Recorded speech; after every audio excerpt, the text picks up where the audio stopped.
Hi everyone, Neve here and welcome to my art journaling channel. Today we're going to be making marks on vintage photos using paint pens. So I'm starting off in my Dylusion small journal using the Dina Wakley black gesso, which is a really matte black gesso that dries really quickly. And I'm just spreading my excess paint onto the next page because I'll use it for something.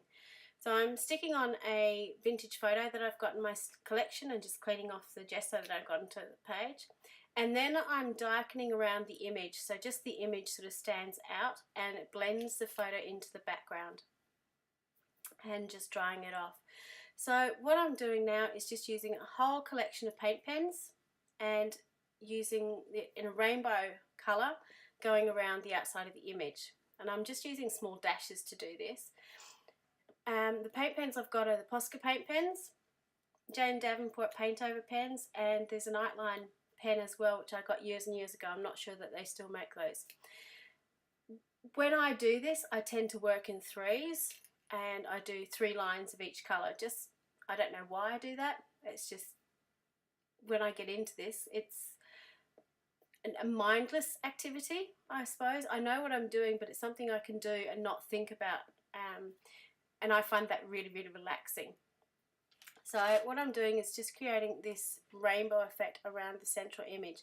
By doing this and going over the edges, as you can see the edge of the photo, but it blends in with the rest of the journal. So these photos I've collected in 2003. I managed to get my hands in a box when we were travelling around Europe of vintage photos and postcards in Munich. But there's lots of ephemera sheets and packs that you can get different photos from. You could use a magazine image and just use some black gesso to black out the background. You could even use your own photos, just turn them into black and white, print them out and stick them into your journal. I just love this effect of putting the dots and dashes around. Now I'm just using dashes just to be really quick. You could do all sorts of different marks than this in the background to create your own piece of work, but I like the simplicity of this. Dots would look really good as well if you're really patient and did this. This is based on the work of an Italian artist, Naomi Voda, and I follow her on Instagram. She goes under Mariko Koda, and I'll put the link underneath. She has the most amazing artwork and range of colours using similar techniques to this. So I've sort of adapted what she's done to my own photos and what I've been doing. So once I finish doing the background, I go into the figure and then start doodling on that and make them as crazy as possible and just use the lines that you can see in the photo itself. So I've drawn out the lines of his coat, coloured it in green, put green dots on it, give him purple trousers, just go absolutely nuts with it. And the paint pens in particular are fantastic for this because they are so opaque that you can go over it and put in your own detail.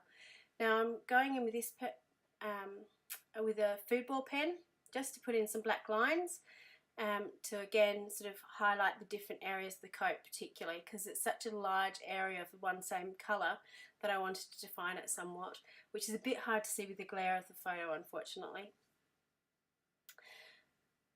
Going in and finishing off the hat and then just doing some extra random mark making on this. So it's a fairly simple technique, but it's a very relaxing one to do, and it's great for just exploring different doodles and different mark making in a fun way, and to create something that looks really good really quickly. So I've got a lot of sticky words by Flutterby Designs, which are kind of arty, kind of funny, a little bit snarky. There are some rude words on this one, but I know Dylusions has some snarky comments and Tim Holtz is bringing out one too. I don't know what it is about this technique, but I think it goes well with a bit of a sense of humour. So all 3 pieces that I've created have sort of had something about being crazy or being a bit different and following your own vibes.